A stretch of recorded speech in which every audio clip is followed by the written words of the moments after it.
కుంభరాశి వారికి ఈ వారం అనుకూల ఫలితాలు ఎక్కువగా గోచరిస్తున్నాయి. దూర ప్రాంతంలో ఉన్న వారితో సత్సంబంధాలు పెరుగుతాయి. దీనివలన ఆర్థికంగా లాభపడతారు. వృత్తి ఉద్యోగాల పరంగా నూతన వ్యూహాలు మంచి ఫలితాలను ఇస్తాయి. అయితే కొన్ని అనాలోచిత నిర్ణయాల వల్ల నష్టపోతారు. జాగ్రత్తలు తీసుకోండి. నూతన గృహం కొనాలనే ప్రయత్నం చేస్తారు. ఈ వారం అది సఫలీకృతం అవుతుంది. సంతానాన్ని అతిగారాభం చేస్తారు. అయితే అతిగారాభం కూడా కొన్ని విషయాల్లో ఇబ్బందికరమని గ్రహించండి.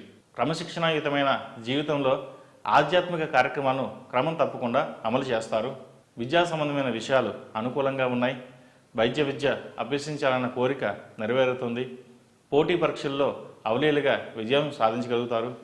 అయితే ప్రతి విషయంలోనూ అనుమానం, చిన్న చిన్న ఒడిదుడుకులు, కృంగిపోవడం, చిన్న సమస్యలు కూడా ఎక్కువ భయపడడం జరుగుతుంది. ఇదంతా ఓటమిని జీర్ణించుకోలేని మీ తత్వంలో భావాలే. కాబట్టి వాస్తవ రూపంలో ఉండడం వలన విజయాలు మిమ్మల్ని వరిస్తాయని గ్రహించండి. భార్యాభర్తల మధ్య అన్యోన్యత లోపిస్తుంది. మీ భార్య విషయంలో అశ్రద్ధ పనికిరాదు. ఒక మాట చెప్పాలంటే మీ భాగస్వామి వలన మీ పురోగతి ఉందని గ్రహించండి. అనవసరమైన విషయాలకు, తగాదాలకు దూరంగా ఉండడం చెప్పదగిన సూచన.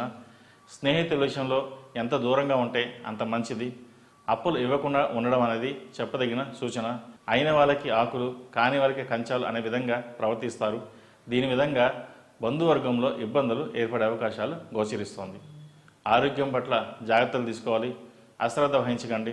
కొంతమంది స్నేహితుల వల్ల వ్యసనాలకు బానిసయ్యే అవకాశం గోచరిస్తోంది. ఏది ఏమైనప్పటికీ మీ ఆత్మీయ వర్గమే మీకు శ్రీరామ రక్ష అనే మాట గుర్తుపెట్టుకోవడం చెప్పదగిన సూచన. ఈ రాశి వారికి ఏలినాటి శని నడుస్తున్న వలన 8 మంగళవారాలు ఆంజనేయ స్వామి వారికి ఆకుపూజ చేయించండి. అలాగే 9వ మంగళవారం నాడు వడమాల వేయండి. మంచి ఫలితాలు సంప్రాప్తిస్తాయి. ఈ రాశిలో జన్మించిన వారికి కలిసొచ్చే సంఖ్య నంబర్ 2, కలిసొచ్చే దిక్కు ఉత్తరం, కలిసొచ్చే రంగు ఆకుపచ్చ. తదుపరి మేన్ రాశి.